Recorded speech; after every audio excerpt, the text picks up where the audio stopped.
sa mga pagpigil sana sa baha na sinsira.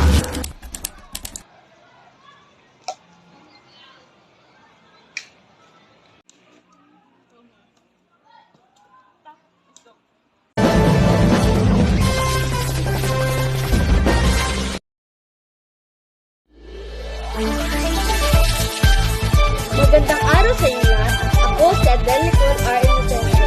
Ito ang mga balita ngayon. Patuloy ang laban kontra plastic pollution.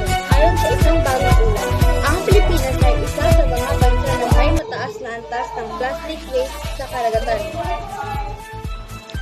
At ito ang mga iilan sa dahilan. Pagtapon ng basura sa kung saan-saan. Pagsunog ng mga plastik na bagay.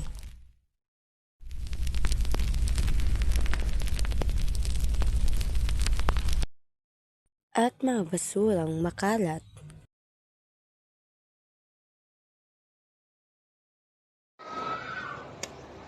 Ang mga plastic na ito ay nagdudulot ng malaking problema sa ating kapaligiran.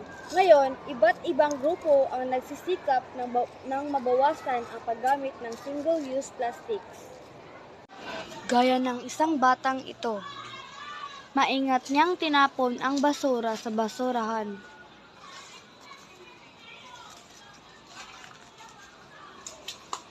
Pati rin ang dalawang batang ito.